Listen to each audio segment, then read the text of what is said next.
What up, Dealy gang? Dealy Kamel here.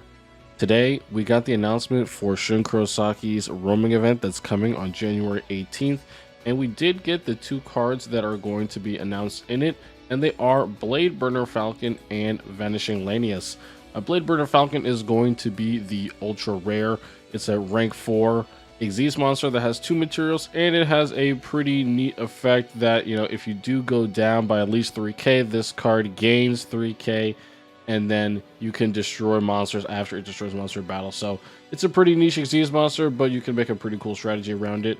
And then the SR is going to be Raidraptor Vanishing Lanius, and this is an extremely powerful main deck monster, one of the best cards of the archetype. So I'm very glad that it is an event reward, and that's going to make this upcoming event very, very good to farm. No other way to put it.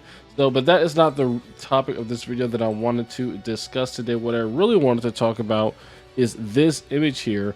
This was leaked along with the Duel Links 6th anniversary selection box leaks, and you can see in this picture that all of the selection box cards, the things that were in the structure deck, and any other campaigns or events that were happening are also here.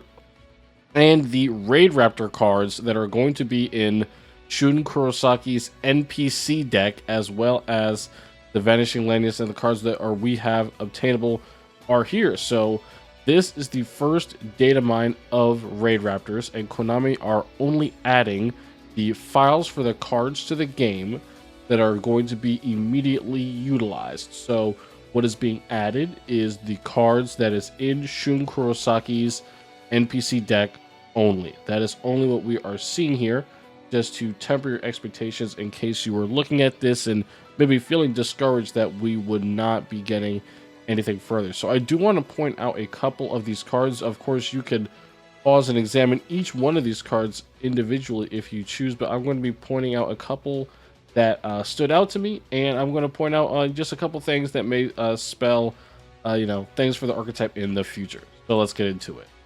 So first, we did get my man Fuzzy Lanius. This was one of the better monsters that I talked about in my previous Raidraptor video, which I do recommend you go watch. We went over several powerful cards that we think are going to be necessary for the deck to really pop off, and Fuzzy Lanius is going to be all of them. I'm not going to read all these guys because I went over all of them in that other video. But yeah, you really want him because you could just put him anywhere in your Raidraptor chain and you will be able to get to an summon.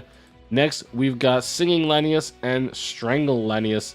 These are two powerful cards as well that are great extenders. Singing Lanius is just going to pop off anytime you have an Xyz monster out, so it's a great extender to search off of a card that gets you a monster after it, you know, is used as Xyz summon, or after it's summoned. You can always have this after you Xyz. And then Strangle Lanius is pretty nice. If you control a dark, you can special summon, which is basically all the time. And then if you control a dark Xyz with material, you can target a level 4 or lower Raidraptor in your graveyard and special summon it. So again, two great extenders that are multi-purpose, and these are again in Shea Obsidian's or Shun Kurosaki's NPC deck. So no guarantee that we'll get access to them, but they are in NPC deck. So next, I wanted to point out some of the extra deck monsters. So we've got Rise Falcon, his ace monster. Of course, we're going to have him. And Force Strix is actually here. This is one of the monsters that we were talking about with PDS that we actually really needed to see for this deck to have some consistency and long-term pressure. It's just going to be a big defense monster and a search per overlay material. So yeah, very good that this is going to be obtainable and maybe at some point. But yeah, we know that Shun will have it. So moving on, something that is very interesting about this card pool is that Raidraptor Blaze Falcon is the only higher rank Xyz monster that is in the game files right now. So this is a rank 5, and it says this card can attack directly while it has Xyz material. When it inflicts battle damage to your opponent, you can target one monster your opponent controls, destroy it. Once per turn, you can detach one Xyz material from this card, destroy as many special summon monsters your opponent controls as possible, and if you do, inflict 500 damage to your opponent for each monster destroyed. Now, this card is pretty powerful, right? It is pretty nice. And because of one of these other monsters that we do have obtainable in the game, you'll be able to summon it without a rank up magic card. Mimicry Lanius is going to increase the levels of all Raidraptor monsters you control currently by 1. So if you do have 2 other Raidraptors, you can then special summon Lanius by some Mimicry Lanius by some means, as long as the effect is not negated, and then it will be able to make all Raidraptors you currently control level 5. And so the monster itself, Blaze Falcon, its second effect is really going to come in like as its really powerful effect. But however, I do find it strange that initially we're not going to have access to a strategy that utilizes rank up magic, and I believe that that is because Konami is still trying to decide what rank up magic's place in Duel Links will be as a really powerful, as them trying to make it a very powerful strategy, like they have really done with Link summoning just now. So next, I want to talk about how I think Shay is going to be perceived as a character in Duel Links this year. So let's talk about it. All right, so as you know, Shay Obsidian is going to be roaming this month. However, that does not mean that they would be obtainable. Now, recently on stream, on YouTube, by the way, I'm doing all my streams on the Daily YouTube channel.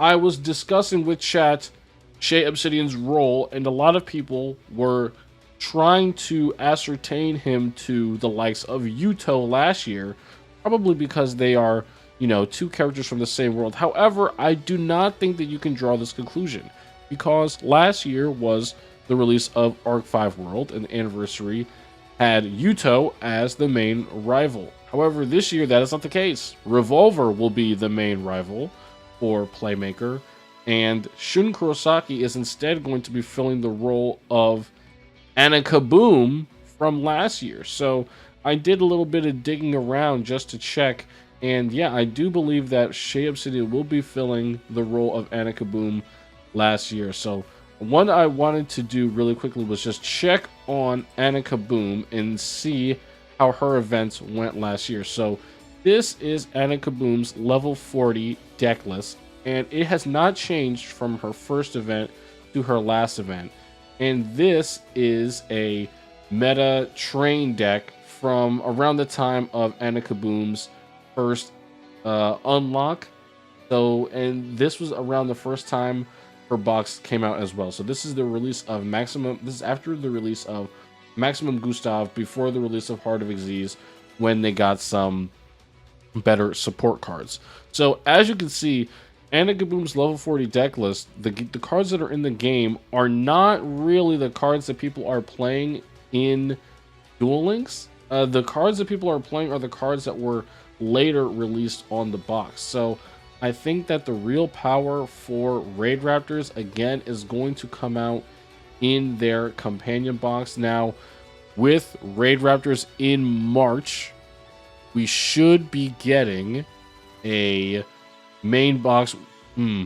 I want to say the timing is going to be weird. It's going to be at the end of February. We're going to be getting a main box, and I think it is hard to say when these events will line up, because the main box schedule and Shay's official character release schedule, both of them are up in the window. They could change them at any time, but they will likely make them coincide, just like the release of Anakaboom did with the release of Maximum Gustav.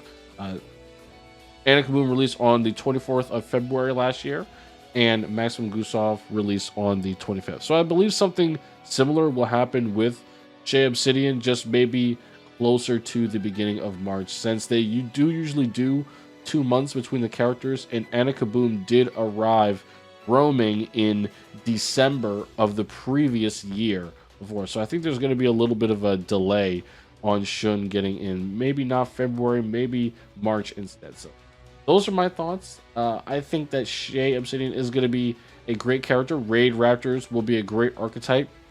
However, I don't think that they are going to be held back by the first lackluster, information that we have, them not having rank ups. I still think that a lot of the information is up in the air, because with this character specifically, they are introducing a archetype that uses a certain mechanic heavily that they have not really, put into the game. They haven't really put an archetype in Duel Links yet that heavily utilizes rank up magic, and Raidraptor is going to be the first one. So I think that is why a lot of the more complex strategies are absent from Shun Kurosaki's event deck. So let me know what you guys think about Raidraptors, Shun Kurosaki, how the character is going to be portrayed over the year, what cards you think we're going to get from events, what cards you think are going to come in the boxes, and yeah, we'll see you next time. Peace out.